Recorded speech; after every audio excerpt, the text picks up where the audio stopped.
এক সরকারের বিদায়, আরেক সরকারের আগমন, তার ঠিক আগে হাড় হিম করা ভয়ঙ্কর কাণ্ড, ছক্কশে খুন। এখনো অব্দি প্রকৃত কারণ অজানা, অধরা খুনিরাও। কারা খুন করলো, কে খুন করালো, কোথাকার শার্প শুটার, কিভাবে এলো, কোথায় চলে গেল, কোনো প্রশ্নেরই এখনো স্পষ্ট উত্তর নেই। তবে এরই মধ্যে শুভেন্দু অধিকারীর আত্মসহায়কের খুন ঘিরে রাজনৈতিক তরজা তুঙ্গে। এটা সম্পূর্ণভাবেই একটা পরিকল্পিত প্রতিহিংসাজনিত রাজনৈতিক হত্যাকাণ্ড। যদি তিনি আমার সহায়ক না হতেন বা আমি ভবানীপুরে মুখ্যমন্ত্রীকে না হারাতাম, তাহলে হয়তো এই তরুণ যুবকটিকে চলে যেতে হতো না। রাজ্য জুড়ে ঘুরে বেড়াচ্ছে বহু প্রশ্ন। খুনের নেপথ্যে কি রাজনৈতিক ষড়যন্ত্র? কি উদ্দেশ্যে খুন? বিজেপি সরকারের শপথের ঠিক আগে এই সাহস আততায়ীরা পেল কোথা থেকে? তার এই মৃত্যুর কারণ নিশ্চিতভাবে শুভেন্দু অধিকারী বিজেপির বিরোধী দলনেতার সহায়ক হওয়ার জন্যই তার মৃত্যু হয়েছে, তাকে মারা হয়েছে কেবলমাত্র বিজেপির শুভেন্দু অধিকারীর সহায়ক বলে, আর শুভেন্দু অধিকারী ভবানীপুরে মমতা ব্যানার্জিকে হারিয়েছে বলে। 5 বছরেরও বেশি সময় ধরে শুভেন্দু অধিকারীর আত্মসহায়ক ছিলেন চন্দ্রনাথ রথ।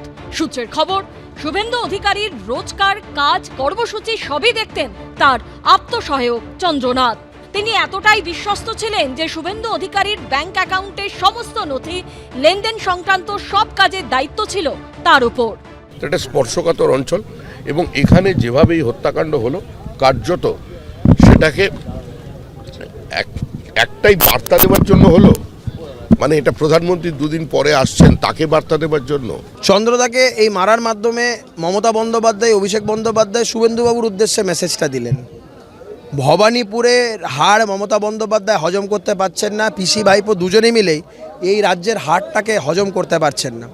পাল্টা সোশ্যাল মিডিয়ায় তৃণমূলের তরফে বলা হয়েছে, আদর্শ আচরণবিধি বলবৎ থাকা সত্ত্বেও গত 3 দিন ধরে বিজেপির মদতপুষ্ট দুষ্কৃতীদের দ্বারা সংঘটিত ভোট পরবর্তী হিংসার ঘটনায় 3 জন তৃণমূল কর্মীর হত্যাকাণ্ডের পাশাপাশি আজ রাতে মধ্যমগ্রামে চন্দ্রনাথ রথের নৃশংস হত্যাকাণ্ডের আমরা তীব্র নিন্দা জানাই।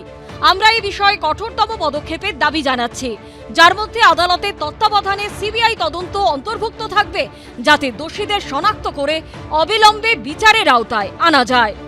সমীরণ পাল ও অনির্বাণ বিশ্বাসের report, ABP Ananda.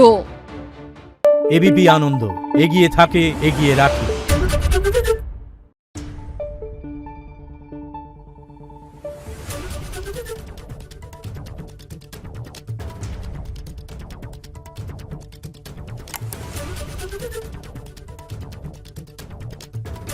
Thank you.